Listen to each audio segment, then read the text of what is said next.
Gas chromatography एक group of analytical separation technique है which is used to analyze volatile substances in the gas phase. The technique is applicable to the gas, liquid and solid samples.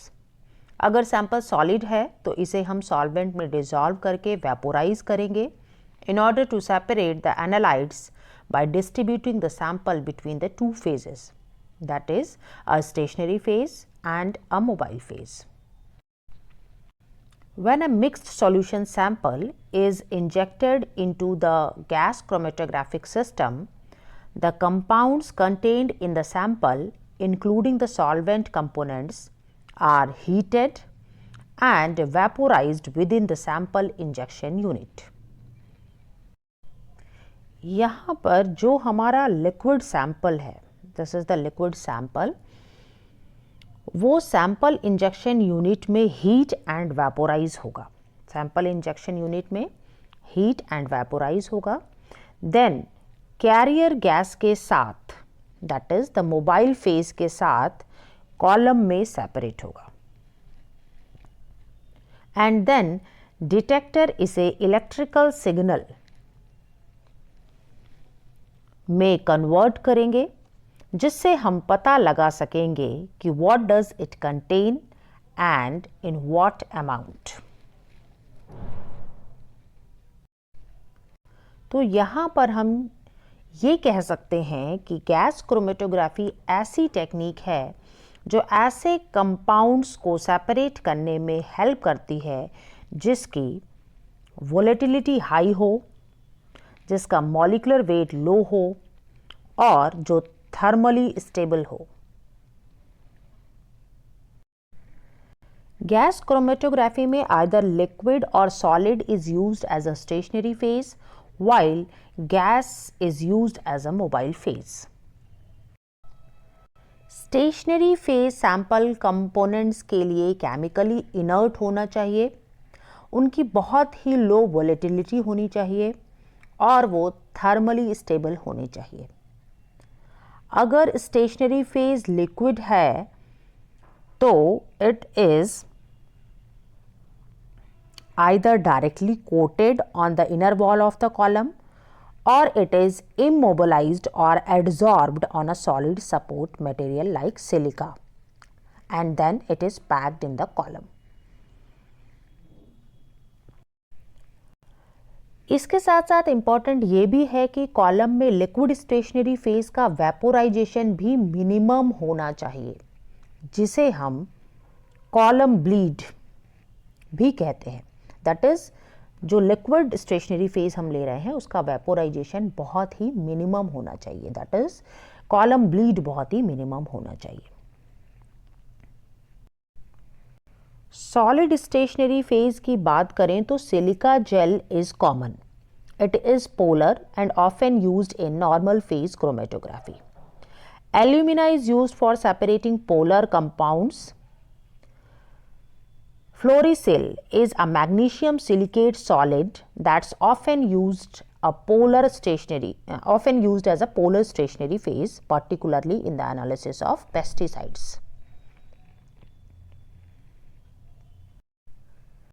Polyethylene glycol is a common liquid stationary phase. Carbovax is a trade name. It is available in various molecular weights and is used for analyzing polar compounds because of its polar nature. Polydimethyl siloxane, that is SE30. The SE30 एक non polar liquid stationary phase है and it is a silicon based liquid used for non polar separations.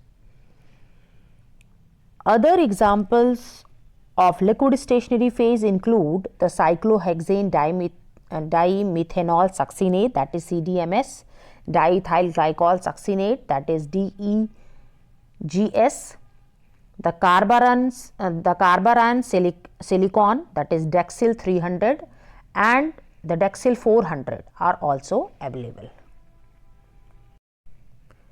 If we talk about gases, then three types of gases are employed. The first is the carrier gas.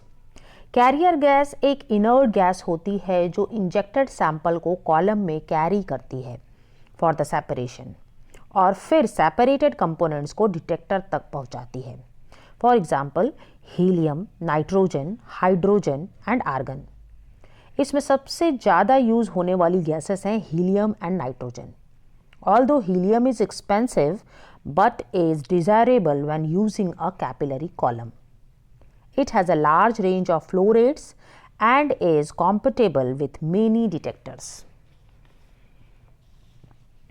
Second है fuel gas.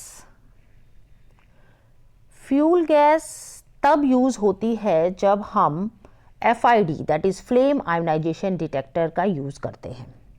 ये flame को support करने के लिए use की जाती है like hydrogen. And the third is zero air.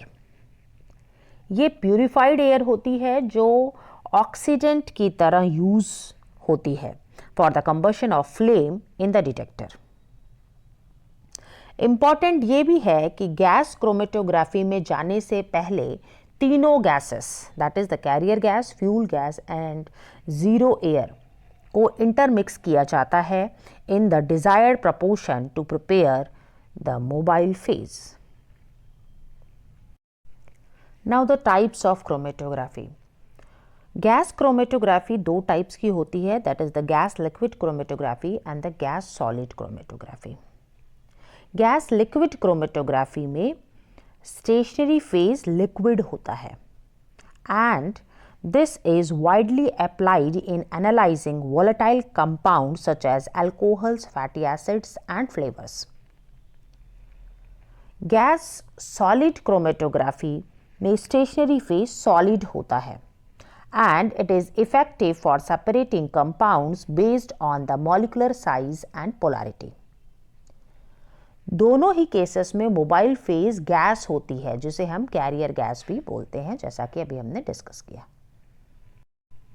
Now the principle of gas chromatography. The first is the separation principle. Gas chromatography separates components based on their differential interaction between the stationary phase and the mobile phase within the chromatographic column. Gas solid chromatography में sample stationary phase पर adsorb होता है जिसकी वजह से retention time में difference आता है। बट गैस लिक्विड क्रोमेटोग्राफी में sample partition that is distribute होता है between two phases that is the stationary phase and the mobile phase. जिन कंपोनेंट्स की एफिनिटी स्टेशनरी फेज से ज़्यादा होती है they spend more time in the column and thus elute later and have a longer retention time than the samples that have a higher affinity for the mobile phases. और जैसा कि हमने पहले भी डिस्कस किया है कि सैंपल की स्टेशनरी फेज से affinity intermolecular interactions and polarity की वजह से होती है। इसलिए सेपरेशन के लिए हमें ऐसे स्टेशनरी फेज का यूज़ करना होता है जो सैंपल के साथ ज़्यादा एफिनिटी शो करे। फॉर एग्जाम्पल पोलर सैंपल्स के साथ polar stationery phase and the non polar samples के साथ नॉन पोलर स्टेशनरी फेज का यूज़ किया जाता है। मैकेनिज्म की बात करें तो वेपोराइज्ड सैंपल कैरियर इनर्ट गैस के साथ लॉन्ग थिन कॉलम में जाएगा where the components get separated based on their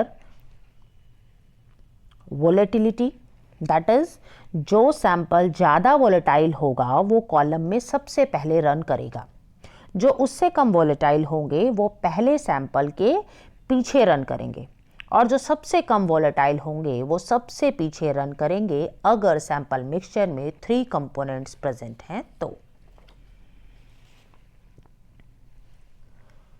secondly separation होगा पोलैरिटी के बेसिस पर।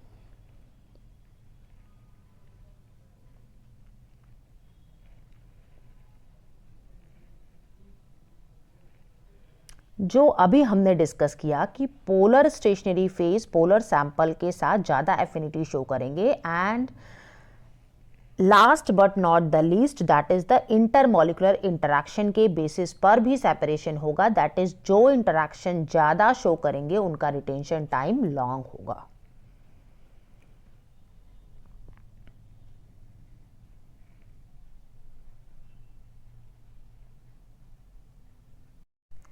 Now the components of a gas chromatography. First or important component है injector. The injector includes the sample into the chromatographic system for the analysis process. Injector ही वो जगह है जहाँ से हम sample को GC में introduce करते हैं. The second are the column and the detector. The column separates the components and the detector senses the separated components, generating data for the analysis. और इसी डेटा को हम कलेक्ट करते हैं, प्रोसेस करते हैं, and then we can get a chromatogram. इस figure की हेल्प से समझें तो दिस इज द सिलेंडर जिसमें हम अपना कैरियर गैस फिल करेंगे. This is the carrier gas flow controller. This is the sample injection unit जहां पर हम सैंपल इंजेक्ट करेंगे.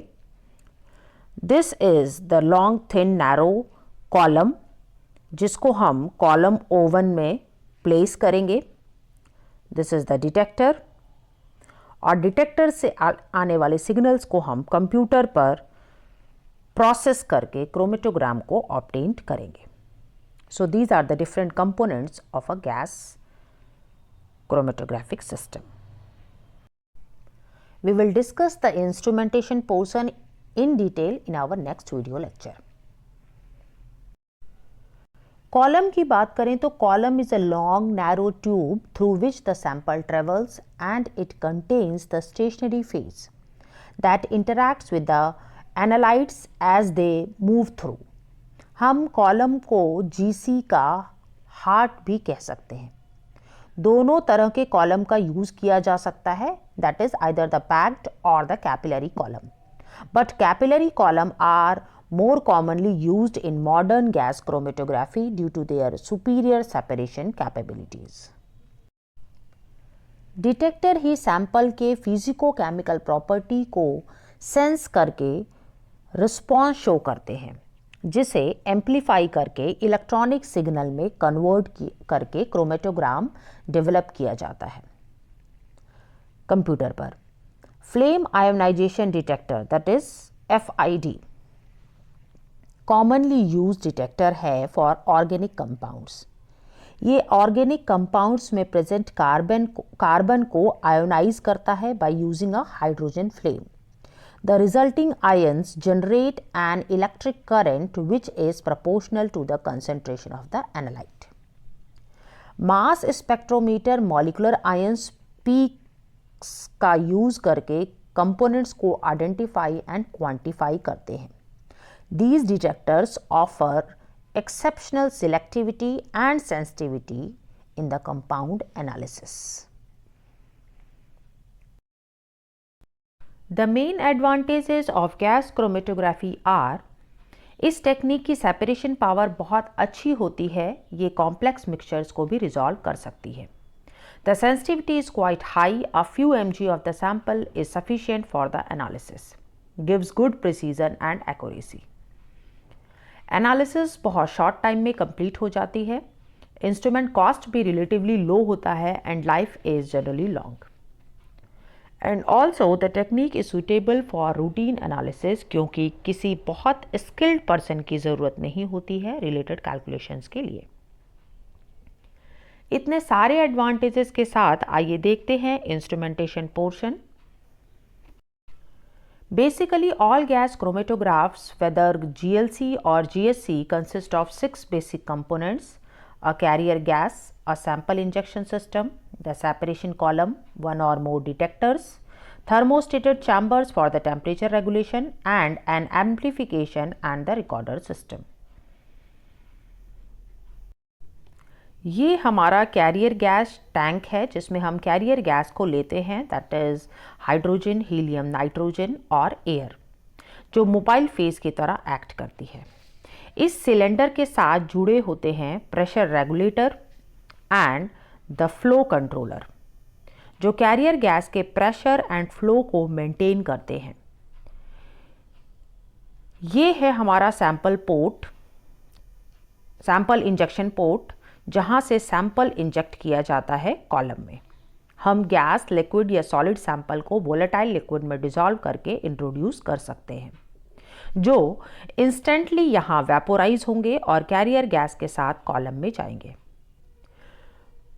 This is the column.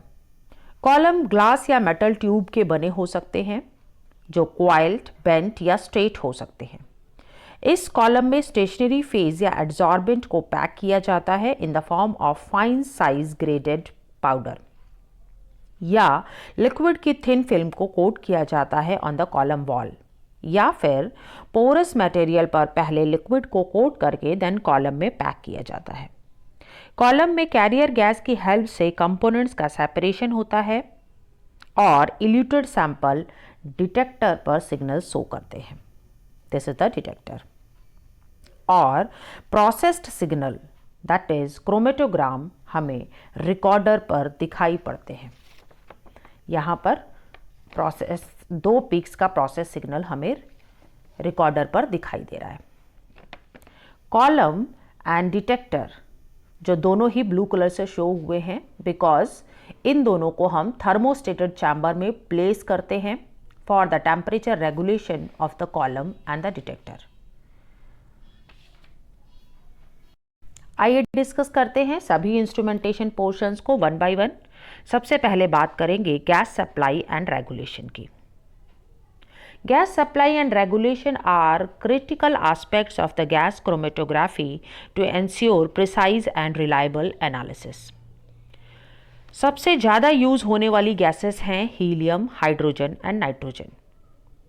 Career gas को सेलेक्ट करने के लिए हमें कुछ प्रॉपर्टीज़ को ध्यान में रखना होता है, लाइक गैस इनर्ट होनी चाहिए, डिटेक्टर के लिए सुटेबल होनी चाहिए, प्यूरिटी बहुत ही हाई होनी चाहिए बिकॉज इम्प्यूरिटीज़ एंड कंटेमिनेंट्स में affect the analysis. Gas economically भी सेफ होनी चाहिए। इसके साथ ही साथ रिस्क ऑफ फायर या एक्सप्लोजन हैजार्ड नहीं होना चाहिए। The most important is that the gas should give best column performance consistent with the required speed of the analysis.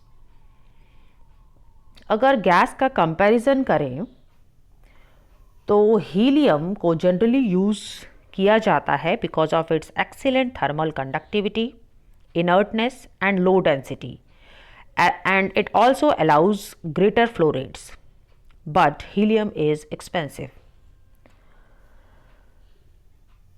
Hydrogen has a better thermal conductivity and lower density, but has the disadvantage that it may react with unsaturated compounds and creates fire and explosive hazard. Nitrogen inexpensive है but it gives reduced sensitivity, and air is used only when the oxygen in the air is useful to the detector and also for the separation. Pressure regulation is crucial for maintaining a constant and controlled flow of carrier gas through the chromatographic system. ये carrier gas के pressure को set and control करने के लिए use किए जाते हैं। Flow control devices such as mass flow controllers, जिसे हम MFC भी कहते हैं, are employed to precisely control and adjust the flow rate of the carrier gas. Accurate flow control is essential for the reproducibility and consistent separation. Gaseous samples को directly GC system में inject किया जाता है, but liquid and solid samples को vaporise करके gaseous form में change किया जाता है, जिसके लिए हम हीटेड इंजेक्शन पोर्ट्स या फिर स्पेशलाइज्ड सैंपल इंट्रोडक्शन सिस्टम का यूज़ करते हैं। अगर सैंपल लो वोलेटिलिटी या थर्मल स्टेबिलिटी का है तो डेरिवेटाइजेशन टेक्निक का यूज़ किया जाता है। Derivatization is a process of chemically modifying a compound to produce a new compound which has properties that are suitable for analysis using a GC or HPLC. Derivatization के 3 important purpose होते हैं। सबसे पहला और important purpose है volatility. ये help करता है सैंपल को वोलेटाइल फॉर्म में चेंज करने के लिए। दूसरा, डेरिवेटाइजेशन कंपाउंड्स के फिजिको केमिकल प्रॉपर्टीज को चेंज कर देता है, जो क्रोमेटोग्राफिक सेपरेशन को इन्हांस कर देते हैं। इसके साथ ही साथ सर्टेन डेरिवेटिव्स में exhibit stronger signal in detectors like FID. FID is a detector, that is flame ionization detector, or provide better results in the mass spectrometry. Mass is also a detector. Derivatization is often used for amino acid analysis and for the compounds with the polar functional groups. Coming to the types of the derivatization technique, the first is the esterification. Esterification is used to prepare derivatives of carboxyl group, and the examples of drugs include prostaglandins, analgesics, amino acids and anti-inflammatory agents. Carboxyl group को ester group में change करने से volatility increase हो जाती है because of the decrease of hydrogen bonding. इसे हम 2 method से कर सकते हैं। The first is the Fischer esterification process, जिसमें स्ट्रॉन्ग एसिड के प्रेजेंस में अल्कोहल से रिएक्शन करवाई जाती है। रिएक्शन की बात करें तो एग्जाम्पल में हम देख सकते हैं, यहाँ पर एमिनो एसिड का एस्टरिफिकेशन कराया जा रहा है in the presence of HCl, that is the acid, and the methanol. तो हमें क्लोरोमिथाइल एस्टर मिल रहा है which is more volatile. Esterification का दूसरा तरीका है by using the boron trifluoride और the boron trichloride 8 to 14% with the aliphatic alcohol.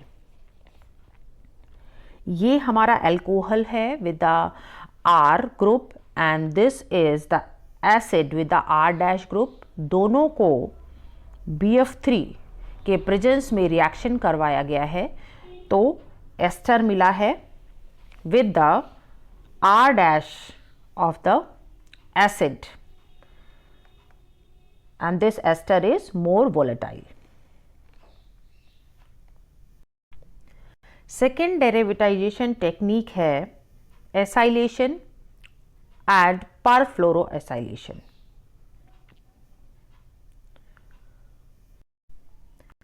जब हमारे पास कोई ऐसा सैंपल है जिसमें फिनॉल, प्राइमरी और सेकेंडरी अल्कोहल या एमीन प्रेजेंट हैं, तो डेरिवेटाइजेशन के लिए हम एसाइलेशन का फ्रीक्वेंटली यूज करते हैं। इस रिएक्शन को कराने के लिए हम एसिटिक एनहाइड्राइड का यूज करते हैं in the presence of catalyst like acetic acid, paratoluene sulphonic acid, pyridine. वैसे तो एसाइलेशन से GC कैरेक्टरिस्टिक इम्प्रूव हो जाते हैं, बट और अच्छी कैरेक्टरिस्टिक के लिए लाइक डिटेक्टर पर स्ट्रॉन्गर सिग्नल के लिए हम trifluoroacetates that is TFA, pentafluoropropionates that is PFP और heptafluorobutyrates that is HFB are currently used to increase the sensitivity of analysis. Reaction की बात करें तो यहाँ पर phenol in the presence of acetic anhydride and pyridine produces phenyl acetate.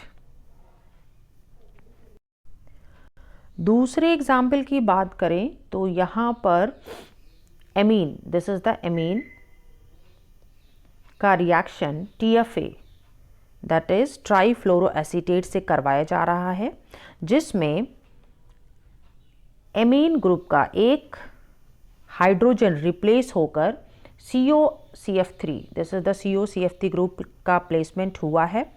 In the second step there is the formation of N trifluoro acetomethyl ester, जिसमें trifluoroacetic acid this is the trifluoroacetic acid के presence में COOCF3, this is COOCF3 group का place हुआ है, जिससे हमें finally N difluoroaceto methyl ester मिला है। Next derivatization reaction is alkylation. Alkylation alcohols, phenols, amines, imides and sulphydryl group के लिए किया जाता है जिनके पास लेबाइल हाइड्रोजन होते हैं, ऐसे हाइड्रोजन जिनको इजीली ब्रेक डाउन किया जा सकता है। जो रिएजेंट्स यूज किए जाते हैं डेरिवेटाइजेशन के लिए वो हैं diazomethane, methyl amines and the pentafluorobenzylamide. Reaction का एग्जाम्पल देखें तो यहाँ पर phenol in the presence of methylamine produces methoxybenzene. बहुत सारी ऐसी ड्रग्स हैं like barbiturates and anticonvulsants जिनके पास इमाइड न्यूक्लियस प्रेजेंट होते हैं and they can be derivatized to form methyl imide by using dimethyl sulfate. Next derivatization reaction is silyllation. Silyllation ऐसे groups के लिए किया जाता है like OH, COH, NH2, SH, ये सारे ऐसे ग्रुप हैं जिनके पास एक्टिव हाइड्रोजन प्रेजेंट होते हैं। This active hydrogen group can be replaced by silyl group, and all silylating agents have general formula CH3 whole thrice SiX. सिलाइलेशन ही सबसे ज़्यादा यूज़ होने वाली डेरिवेटाइजेशन टेक्निक है। एग्जाम्पल की बात करें तो यहाँ पर जो अल्कोहल है, दिस इज़ द अल्कोहल जिसका रिएक्शन करवाया जा रहा है ट्राईमिथाइल क्लोरोसिलेन ग्रुप से। This is the trimethyl chlorosilane से करवाया जा रहा है reaction and we are getting trimethyl silyl ether, जिसमें अल्कोहल का जो हाइड्रोजन है, this hydrogen is replaced by the SiCH3 group. This SiCH3 group directly add हो गया है यहाँ पर अल्कोहल में। सिलाइलेशन के लिए हम बहुत सारे रिएक्टिव एजेंट्स को यूज़ कर सकते हैं, जिसमें यहाँ पर मोस्ट रिएक्टिव रिएजेंट्स टॉप पर हैं और लीस्ट रिएक्टिव बॉटम पे है, जिसमें हम TMSIM that is trimethyl silyl imidazole को, BSTFA दैट इज़ NO बिस ट्राईमिथाइल सिलाइल ट्राईफ्लोरोएसिटामाइड को यूज़ कर सकते हैं, जो सबसे ज़्यादा रिएक्टिव हैं। इसके अलावा trimethyl chlorosilane TMCS and hexamethyl disilazane ये भी यूज़ किए जाते हैं but they are less reactive. Next reaction is the condensation reaction.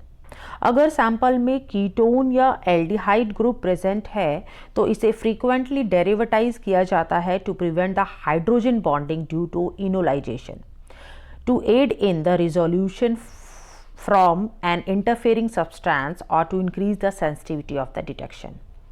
Steroids में इनोलाइजेबल कीटो ग्रुप को प्रोटेक्ट करने के लिए मिथॉक्सिलामीन का यूज़ किया जाता है। और कुछ इस तरह की रिएक्शन होती है जिसमें वाटर का रिमूवल हो जाता है, this is the removal of H2O, और दोनों ही ग्रुप कंडेंस हो जाते हैं। यहाँ पर वाटर के रिमूवल के बाद ये हमें कंडेंस ग्रुप मिला है।